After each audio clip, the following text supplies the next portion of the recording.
पाकिस्तान में एक black law आ रहा है, काला कानून आने जा रहा है और जर्नलिस्टों को बहुत ज्यादा फिक्र है। एक तो हम देख रहे हैं कि पहले ही इतना दबाव, सहाफत को चलने नहीं दिया जा रहा, बोलने की आजादी नहीं, कुछ बोल देते हैं तो इतना ज्यादा जो है वो बैकलैश आता है, इतनी ज्यादा तनकीद होती है। पाकिस्तान के अंदर जो मीडिया के हालात हैं, जो कर्ब है इस वक्त, और जो लोगों के रोजगार के और पूरी मीडिया इंडस्ट्री की जो बका का मामला है, वो आपने समझ किया बड़े थोड़े अल्फाज में।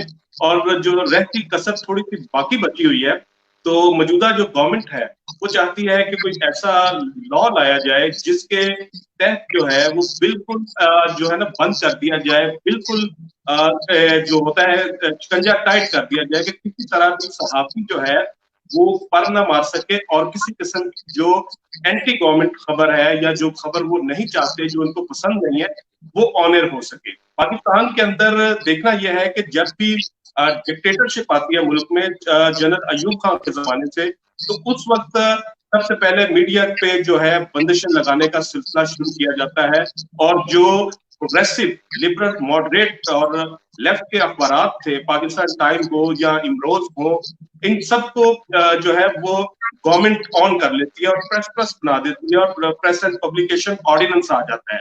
यानी कि आवाजें दबाना का जो सिलसिला है वो जनरल अयूब खान के दौर में शुरू होता है कानून साजी के हवाले से, और उसके बाद फिर ये सिलसिला चल निकलता है, चाहे वो यहया खान का दौर हो, ज़ियाउल हक का दौर हो, फिर और भी जो जमहूरी हुकूमतें भी आई, उनके दौर में भी ऐसे कवानीन बनाने की कोशिश की जाती रही है कि जो प्रिंट मीडिया था उस वक्त, उनकी आवाज को दबाया जा सके।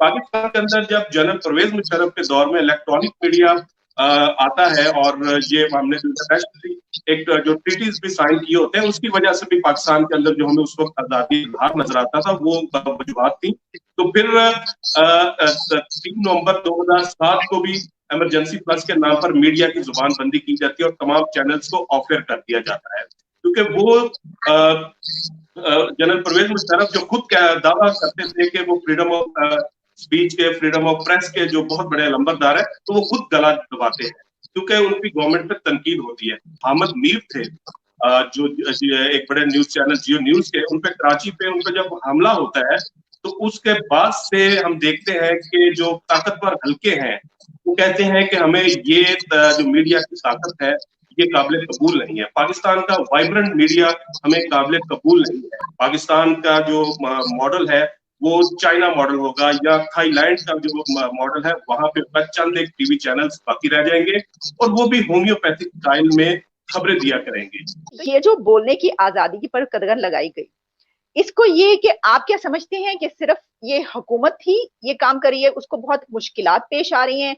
क्या बहुत ज्यादा यहाँ पे मीडिया आजाद है, बहुत ज्यादा उनके खिलाफ बोला जा रहा है कि सोशल मीडिया तक पर जो है, और दूसरा मीडिया उसके पर कहा जा रहा है कि इसको मुकम्मल तौर पे, और जो पीएमडीए है इसके, मुझे इसमें क्या आ रहा है? जब आप अपोजिशन में होते हैं तो आपको जो सबसे अच्छा लगता है वो मीडिया की वॉइसेस लगती हैं, फ्रीडम ऑफ एक्सप्रेशन लगता है, फ्रीडम ऑफ प्रेस जो है आपको बहुत ज्यादा अच्छा लगता है, आप उसको एंजॉय करते हैं बतौर अपोजिशन लीडर, अपोजिशन पार्टी के तौर पे, जिस तरह इमरान खान साहब ने किया। अगर 2018 से पीछे चले जाए तो 8-10 साल जो मीडिया की आजादी को एंजॉय किया है अगर पाकिस्तान के अंदर, तो वो पीटीआई ने, इमरान खान ने किया है। उसके 500,000 बंदा जब मौजूद होता था तो उसको कई कई घंटे लाइव कवरेज दी जाती थी, ठीक है। तो ये भी पाकिस्तान की किसी पार्टी के साथ नहीं हुआ, ये जो सारा कुछ था ये तहरीक इंसाफ को ये क्रेडिट पहुंचा और तहरीक इंसाफ ने एंजॉय किया।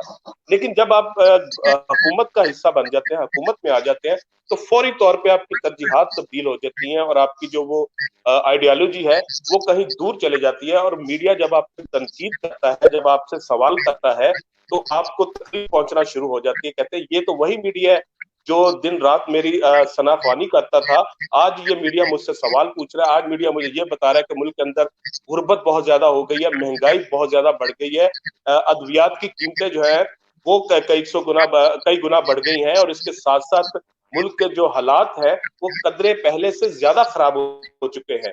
तो आपकी हुकूमत क्या कर रही है? तो फिर जो पीटीआई की गवर्नमेंट है वो समझती है कि ये मीडिया हमारे खिलाफ हो गया। पीटीआई के साथ साथ कुछ ऐसे मक्तदर हल्के जो है पाकिस्तान के अंदर, उनको पाकिस्तान का वाइब्रेंट मीडिया सूट नहीं करता था। पिछले 5-7 साल से पूरी कोशिश की कि किसी तरह जो मीडिया को सक्रू किया जाए, اور ان کی آوازوں کو دبایا جائے. اور اس کے لیے پھر پاکستان تحریک انصاف کی حکومت اگر 2018 میں آتی ہے تو یہ بڑا سوٹیبل ٹائم تھا, کیونکہ ایک پیج پہ تھے سب, اور یہ طے کر لیا کہ یہ ہومیوپیتھک سٹائل کا ایک میڈیا رہ جائے گا جو صرف چائنا ماڈل اور تھائی لینڈ ماڈل جو ہے اس طرح کا ہوگا, کیونکہ ہمیں یہ سوٹ نہیں کرتا. ہم نے دیکھا ماضی میں, پاسٹ میں جو جرنلزم کی کیمپینز چلائی گئی, تحریکیں چلی ہیں آزادی کی صحافت کی, اس میں لوگوں نے کوڑے بھی کھائے. بھئی ڈکٹیٹرز کے تو دور ہمارے اس ملک میں آتے ہی رہتے ہیں, ضیاء کا دور میں جو ہے خاور نعیم ہاشمی سے لے کر کتنے اور دیگر بہت سارے لوگ جنہوں نے کوڑے کھائے, سب کچھ کیا. اور تو اس دور میں کیا اس کو ایکسیپٹ کر لیا جائے گا؟ کیا اس کے سامنے سر جھکا دیا جائے گا؟ اور کیا یہ قانون جو ہے اس وقت کے صحافیوں میں اتنی سخت نہیں ہے کہ وہ اس کو پہلے کی طرح اس کے خلاف تحریک چلائیں, اس کو روک سکیں؟ وہ 3 صحافی تھے جنہوں نے آپ نے نام لیا, خاور نعیم ہاشمی, ناصر زیدی اور اقبال جعفری. ان میں سے دیکھیے پاکستان کی بدقسمتی اس وقت ہمارا سماج کہاں پہ کھڑا ہے.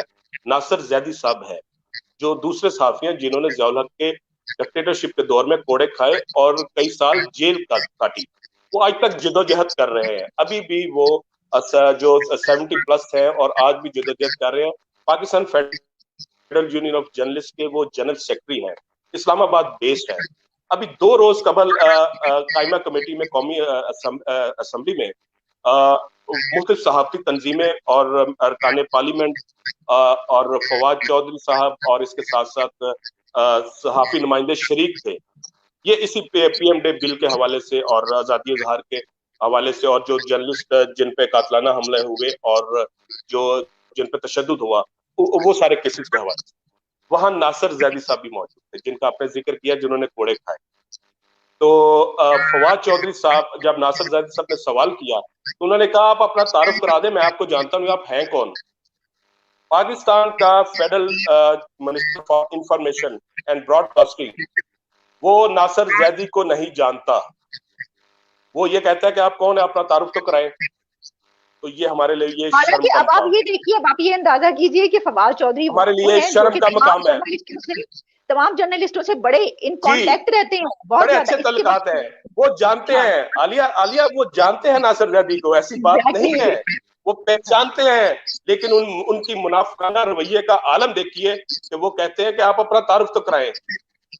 یہ ان کی بدتمیزی دیکھیں, اور اس کے ساتھ ساتھ دیکھیں وہ کہتے ہیں کہ اب سار عالم کو, حامد میر کو اور وہ اسد طور کو, ان کو تو میں جرنلسٹ ہی نہیں مانتا. ہاں آصفہ شرازی میں آپ کو جرنلسٹ مانتا ہوں, یہ بہت بڑا احسان کیا اس میٹنگ میں انہوں نے, آصفہ شرازی میں آپ کو جرنلسٹ مانتا ہوں. اب سرٹیفکیٹ لینا پڑے گا حکومت پاکستان سے فواد چودھری سے آپ صحافی ہیں یا نہیں ہے. پاکستان کے اندر صحافت کا یہ معیار ہونے جا رہا ہے. تو اس کے بعد دیکھ لیجئے کیا ہوگا. کیا یہ بادشاہ ثنا پانی چاہیں گے, کون سے مصاحبین چاہیے؟ تو کیا یہ پی ایم ڈی اے کا یہ کوئی جیسے کوئی ڈیولپمنٹ اتھارٹی ہے, جیسے زمینوں کا کاروبار یہ لوگ کرتے ہیں بڑے اچھے طریقے سے, اسی طرح یہ میڈیا کو بھی ڈیولپمنٹ اتھارٹی بنانا چاہ رہے ہیں. تو یہ ان کے ٹوٹلی بد نیتی پہ مبنی ہے, اور میں سمجھتا ہوں کہ پاکستان کی کوئی صحافی تنظیم میں اس کو قبول نہیں کرے گی. ہاں جو ان کے ٹاؤٹس ہیں گورنمنٹ کے اور مقتدر حلقوں کے, جو ٹاؤٹس ہیں, چاہے وہ کہیں بھی بیٹھے ہوئے ہیں, وہ ان سے ملاقاتیں کر رہے ہیں جعلی تنظیموں کے نام پہ, اور اس بل کی حمایت کر رہے ہیں.